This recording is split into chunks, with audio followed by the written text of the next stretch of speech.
நபிகள் நாயகம் ஸல்லல்லாஹு அலைஹி வஸல்லம் ஒரு தத்துவத்துல சொன்னாங்க, இன்ன மினல் பயானில சிகரா, பேச்சில நிச்சயமாக ஒரு வசீகரம் இருக்கிறது என்று சொன்னாங்க.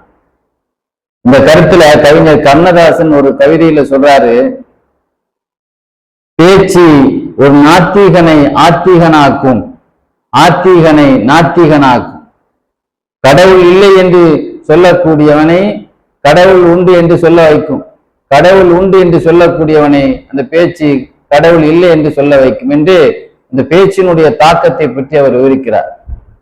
அதாவது ஒரு விவாதம் நடந்தது, ஆத்திகம் சிறந்ததா நாத்திகம் சிறந்ததா, கடவுள் இருக்கு என்ற கொள்கை சிறந்ததா கடவுள் இல்லை என்ற கொள்கை சிறந்ததா என்பதை பற்றி ஒரு விவாதம் நடந்தது. அந்த விவாதத்துல நாத்திகன் கடவுள் இல்லை என்று சொல்லக்கூடியவன் தன்னுடைய வாதத்தை ஆணித்தரமாக வைத்தான். கடவுள் இல்லை என்று சொல்லக்கூடியவன் தன்னுடைய கருத்துக்களை ஆதாரங்களை வலுவாக வைத்தான். அதற்கு பிறகு கடவுள் இருக்கு என்று சொல்லக்கூடிய ஆத்திக கொள்கை உள்ளவனும் தன்னுடைய பேச்சு ஆற்றல் மூலமாக பேச்சு திறமை மூலமாக அவன் வலுவாக தன்னுடைய வாதத்தை வைத்தான். ஆனால் அந்த விவாதத்திலே இறுதி வரை இரண்டு பேரும் விட்டு கொடுக்கவே இல்லை. இறுதி வரை இவன் தன்னுடைய கருத்துல ஸ்ட்ராங்காக இருந்தான், அவனும் அவன் கருத்துல கடைசி வரை ஸ்ட்ராங்கா இருந்தான்.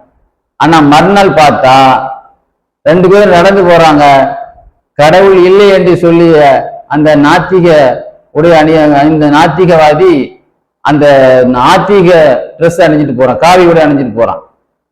கடவுள் இருக்கு என்று வாதம் செய்தானே அவன் நாத்திக கருப்பு உடைய அணிஞ்சிட்டு போறான்.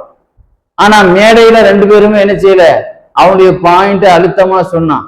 ஆனாலும் இவன் விட்டு கொடுக்காம பேசினாலும் மனசுக்குள்ளே அவனுடைய பேச்சு தாக்கத்தை ஏற்படுத்தியது. ஆனால் நாத்திகவாதி ஆத்திக உடையை மாற்றி கொண்டான், அதாவது நாத்திகவாதி ஆத்திக உடையும் ஆத்திகவாதி நாத்திக உடையும் மாற்றி கொண்டான். அதனால்தான் இந்த கருத்தை பேச்சு வசீகரத்தை தரும் என்று ரசூல் ஸல்லல்லாஹு அலைஹி வஸல்லம் சொன்னாங்க.